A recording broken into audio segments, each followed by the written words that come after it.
कबीर साहब क्या कहते हैं? कबीर साहब ने भी गुरु बनाया था एक, क्या नाम था उसका? रामानंद। बना तो लिया साहिब ने मजबूरी में। क्यों बनाया था? क्योंकि रामानंद किसी नीच जात वाले को चेला ही नहीं बनाता था और उस वक्त वही सबसे मशहूर गुरु था। तो कबीर साहब ने क्या खेल खेला, क्या लीला करी? सुबह सुबह जाके काशी में पंचगंगा घाट पे सीढ़ियों में बच्चा बन के लेट गए। 6 महीने का अबोध बालक। वैसे कितनी उम्र थी? 6 साल की उम्र थी। 6 महीने का अबोध बालक बन के लेट गए। अब गुरुजी सुबह सुबह स्नान करने जाते थे। जैसे ही नदी में उन सीढ़ियों पे उतरे, सीधे सिर पे पैर लगा। अब सिर पे पैर लगा तो बच्चा रोने लगा। अब गुरुजी ने इधर देखा ना उधर, उठा के बच्चे को गले से लगा लिया। क्यों लगा लिया? क्योंकि जात पात क्या पूछे हम 6 महीने के बच्चे की, क्या तेरी जात है? नहीं तो बहुत होशियार था वो, बात बाद में करता था, पहले जात पूछता था क्या जात है भाई तेरी। तो जब बच्चे को गले से लगा लिया और बोला बेटा राम राम बोल, रो मत, राम राम बोल, तो वहां पे कबीर साहब ने दीक्षा ले ली राम राम की। लेकिन कल को मुकर जाएगा गुरु जी कि तू मेरा चेला नहीं, मैं तेरा गुरु नहीं। क्यों? मैं नीच जात वालों को चेला बनाता ही, मेरे सारे चेले उच्च कुल के ब्राह्मण हैं। अब क्या करें? तो कबीर साहब ने क्या किया, उसके गले के जो मोती थे उनको, माला को तोड़ दिया। एक मोती अपने हाथ में छुपा लिया, बाकी सारे मोती गिर गए नीचे। एक मोती को छुपा लिया क्योंकि कल को जब मैं जाऊंगा और कहूंगा कि आप मेरे गुरु, मैं आपका शिष्य, तो ये मानेंगे नहीं गुरु जी, क्योंकि मैं 6 साल का बच्चा बन के जाऊंगा, 6 महीने वाला तो जाऊंगा नहीं। कहते मानेगा नहीं तो क्या करना पड़ेगा? एक मोती जो इनका छुपा लिया मैंने, वो दिखाऊंगा कि देखो आपने मुझे राम राम की दीक्षा दी थी। इसीलिए कबीर पंथी में एक मोती की माला मिलती है, कंठी माला कहते हैं उसको। हमारे पंथ में एक मोती की माला चलती है निशानी के स्वरूप, कि ये कबीर पंथ की निशानी है। तो वो जो गुरुजी कबीर साहब ने किए, उन्हें करने की जरूरत नहीं थी, करने पड़े मजबूरी में, क्योंकि उनकी बात को कोई सुनता ही नहीं था। कहते थे इतना ज्ञान तेरे पास कहां से आया बता, तू निगुरा है, तू भले कितना ही बड़ा ज्ञान दे दे, निगुरे का ज्ञान ग्रहण करने योग्य नहीं होता। समझ लो, आज के जमाने में निगुरे गुरु बने बैठे हैं। पहले निगुरे को बोलने की भी इजाजत नहीं होती थी सभा में। पहले तुम्हें अपने गुरु वंश की प्रणाली बतानी पड़ती थी, किसके चेहरे हो, क्योंकि शास्त्र अनुसार बात करोगे अगर गुरु धारण किया होगा, और गुरु धारण नहीं किया होगा तो क्या करोगे? मनमुखी बातें करोगे। कौन समय बर्बाद करेगा अपना? तो कबीर साहब जब बात करते थे तो लोग उनसे पूछते थे कि तेरा गुरु कौन है? तो कबीर साहब के पास कोई जवाब नहीं होता था। क्यों? क्योंकि उनका कोई गुरु था ही नहीं, उनको किसी गुरु की जरूरत ही नहीं थी। मजबूरी में गुरु बनाना पड़ा। साहिब ने बोला भी है दोहा, जग मर्यादा कारणे गुरु किया रामानंद, अरे शब्द हमारा गुरु है सदा हमारे संग। कहते हैं मेरा असली गुरु शब्द गुरु है जो हमेशा मेरे साथ रहता है। ये तो जन मर्यादा के लिए बना लिया कि मेरी बात लोग सुनते नहीं थे, चलो जी गुरु जी बन गया, हो गया, अब तो सुन लो। तो ये महिमा है हमारे बंदी छोड़ की, हमारे सतगुरु कबीर साहब की, कि वो इस धरातल पे आते हैं तो पत्थर के पुजारियों को भी गुरु बना के उनको भी पार करने आते हैं, गुरु को तारने आते हैं। कैसे तरे रामानंद जी महाराज? कबीर साहब की वजह से तरे हैं, नहीं तो पत्थर ही पूछते रह जाते सारी उम्र। लेकिन दुख के साथ कहना पड़ता है कि आज हमारे कबीर पंथी पत्थर पूजने से बाज नहीं आ रहे। नाम रख लिया कबीर पंथी और पूजा कर रहे हैं पत्थरों की। जब पत्थर टूट जाता है तो कहां फेंक देते हैं? कबाड़ में। तो किसकी पूजा करते रहे आज तक? कबाड़ की। इसीलिए मैं कहता हूं ये कबीरपंथी नहीं है, कबाड़पंथी है। कबीरपंथी कब होंगे? जब कबीर को जान लेंगे, कबीर को पहचान लेंगे। अरे कक्का केवल नाम है, बब्बा ब्रह्म शरीर और रारा सब में रम रहा वाको नाम कबीर। जब कबीर को जान लेंगे तब ये कबीरपंथी होंगे, अभी कबाड़पंथी है ये सब। तो साहिब फिर समझा रहे हैं, अरे कबीर कबीर क्या करे, तू खोज अपन शरीर, ये 10 इंद्रियां बस में कर, तू आपे आप कबीर। तू ही कबीर है, लेकिन तुझे याद ही नहीं है कि मैं कबीर हूं, भूला बैठा है। अरे हंसा तू तो सबल था, हल्की तेरी चाल रंग कुरंगी पड़ गया, ताके हुआ लगवार। साहिब समझा रहे हैं, हंसा तू तो सबल था, तेरा स्वरूप कुछ और था, लेकिन एक इच्छा के कारण तुमने सारा गुण गोबर कर लिया। बीजेपी में क्या समझा रहे हैं, क्या कह रहे हैं? जैया जन्म मुक्ता हता, तैया हता न कोई, और छठी तुम्हारी हो जगह, और तू कहां चला भिगोए। तू अपने स्वरूप को भूल के कहां जा रहा है?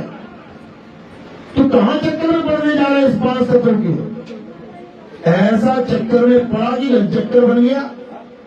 84 लाख में भ्रमण करता नहीं थक रहा है। 84 लाख के बाद एक जन्म मिलता है इंसान का, उसमें भी उसको खबर नहीं पड़ रही है कि मैं क्या करूं। कह रहा है टाइम पास नहीं हो रहा इसलिए मैंने टीवी ले लिया, टाइम पास नहीं हो रहा इसलिए मैंने मोबाइल ले लिया, टाइम पास नहीं होता इसलिए मैं घूमने चले जाता हूं। अरे टाइम है कहां? कितना टाइम है तुम्हारे पास? 84 लाख जन्म, और ये केवल 60-70 साल का एक शरीर। सोचो, इतना अनमोल जन्म बर्बाद करने में लगा है, पत्थर पूजने में, माला जपने में, मंत्र जपने में, ये सब छोड़ना है। क्या कह रहे हैं साहब?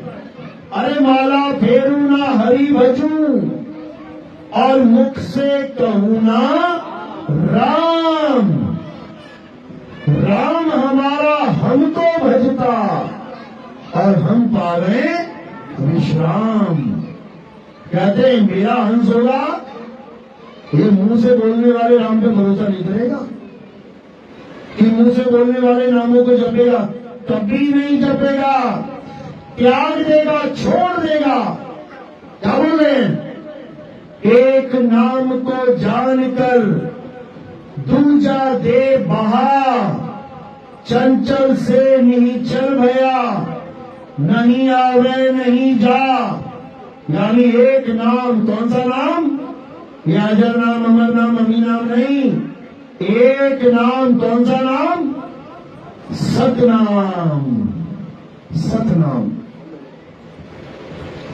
सत्य नाम को जानकर दूजा दे बहा। कौन से बहाने हैं?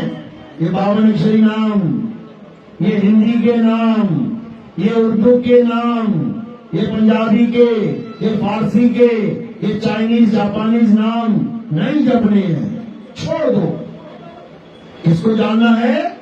अपने सत्य स्वरूप को जानना है, अपने आत्म स्वरूप को जानना है, इसके अलावा और किसी को नहीं जानना। तब काम बनेगा, नहीं तो नहीं बनेगा।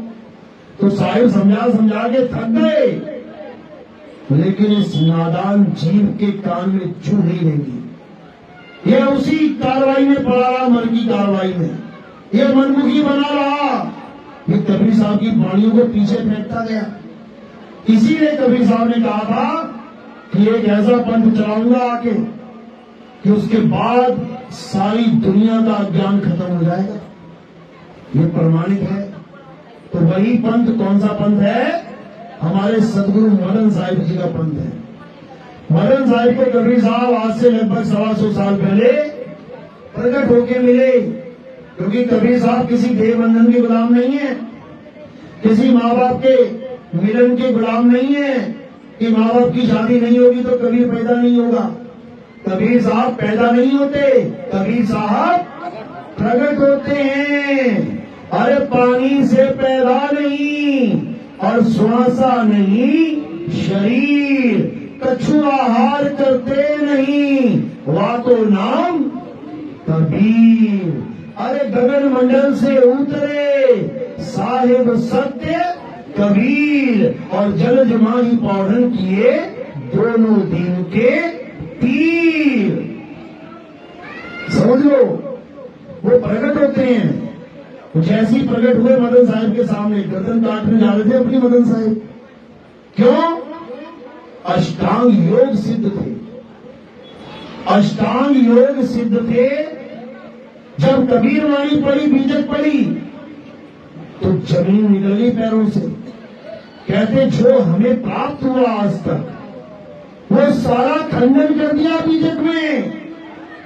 यानी हम खाली के खाली बैठे हैं और सोच रहे हम अष्टांग योग सिद्ध हो गए। अब लड़क लग गई कि मुझे वो चाहिए जो बीजक में बताया है कबीर साहब ने। क्या बताया है?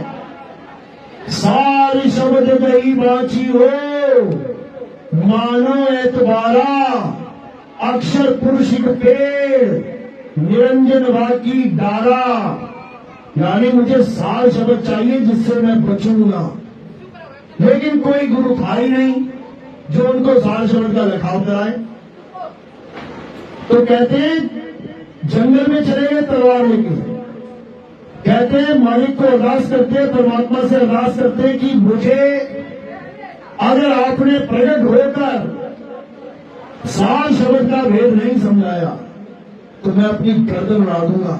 7 दिन का समय बोल दिया कि अगर 7 दिन के अंदर परमात्मा नहीं आए, अगर इस दुनिया में कोई परमात्मा है तो, अगर नहीं आया तो मेरा भी रहने का क्या फायदा? जब परमात्मा ही नहीं है तो मैं क्या करूंगा रह के?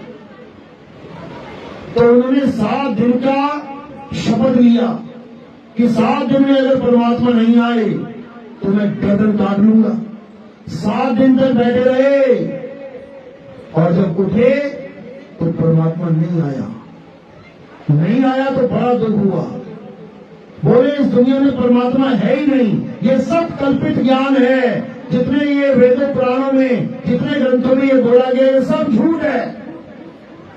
बस इतना ही बोले, गर्दन पे तलवार रखी और झटके से जब काटने लगे, इतने में कबीर साहब प्रकट हुए, हाथ पकड़ लिया। क्यों भाई मदन, आत्महत्या करके महापाप करने चले हो? मदन साहब कहते छोड़ दो मुझे, मेरे जीने का कोई मकसद ही नहीं है। कहते क्या हुआ, तुझे क्या चाहिए? कहते वो आप नहीं दे सकते जो मुझे चाहिए, जो मुझे दे सकता है वो आया ही नहीं। कहते तू बता तो सही तुझे क्या चाहिए? कहते मुझे सार शब्द चाहिए। कहते बस इतनी सी बात, बैठ। वहीं बैठा के उनको सार शब्द का ज्ञान समझा दिया। जब सार शब्द का ज्ञान समझा दिया तो मदन साहिब निहाल हो गए। कहते धन्य मेरे भाग जो आप मिले। आप हैं कौन? तब कबीर साहब ने कहा अभी भी नहीं पहचान पाया। तो मदन साहिब चरणों में गिर पड़े। कहते मुझे आज यकीन हो गया कि परमात्मा है, लेकिन इस संसार में इतने जीव फंसे पड़े हैं, इतनी दुर्गति है जीव की, कैसे कल्याण होगा इनका? कैसे बचेंगे ये सब? ये ज्ञान सबको मिलना चाहिए।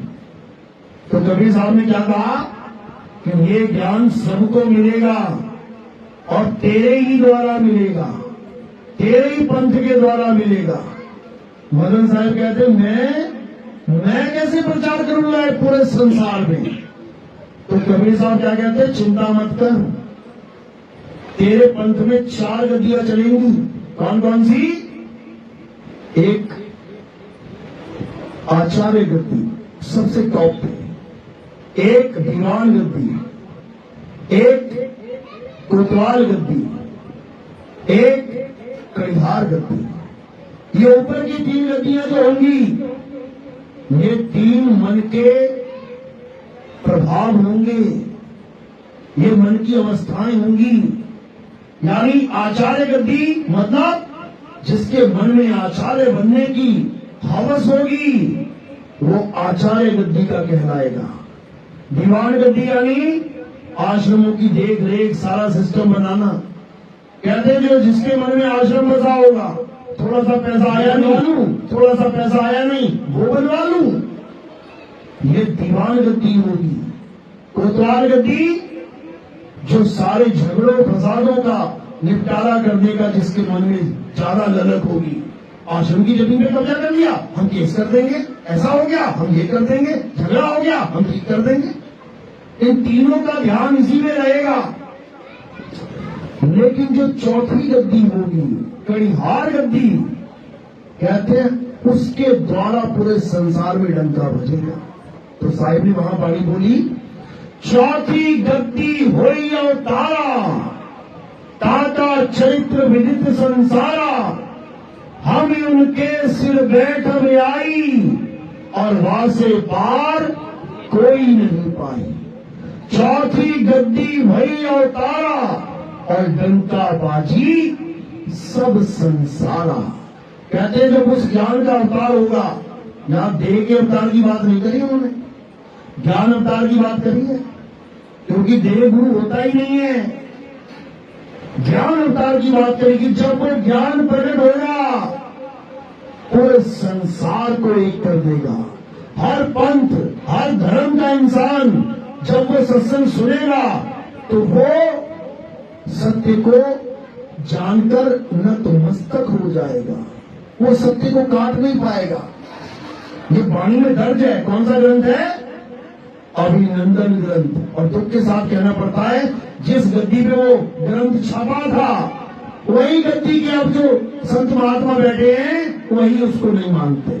बताओ, किसी को कहते काल के दूतों की एंट्री।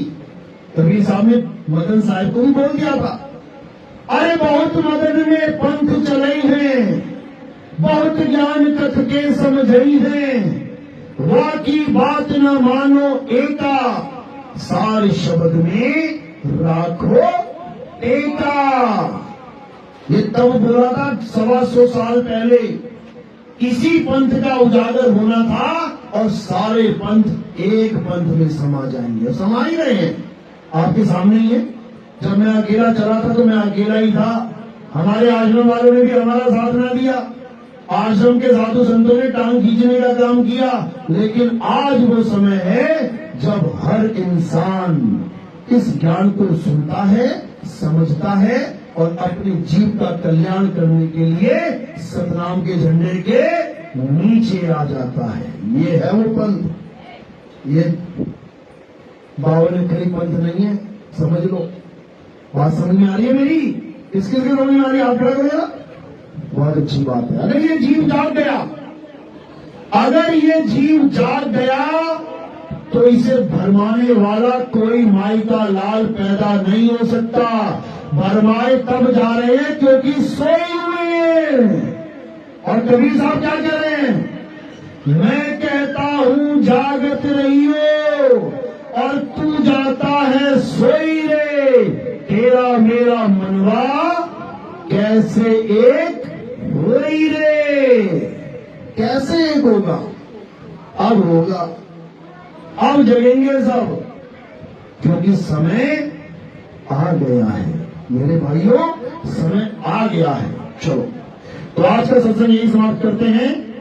परमात्मा से अरदास करता हूं कि जितने भी जीव यहां बैठे हैं, सबके अज्ञान का नाश हो, सबको ज्ञान की प्राप्ति हो, परमात्मा का दिव्य संदेश सबके हृदय में घर करे, कबीर साहब की वाणी सबके हृदय में विराजमान हो, असत्य का नाश हो, सत्य की जीत हो। बोलिए परम पिता परमात्मा की, सदगुरुबंदी छोड़ कबीर साहेब की, सभी संतों की, सभी भक्तों की, आज के आनंद की, सकल हंस के बंदगी साहेब बंदगी। सतनाम सतनाम।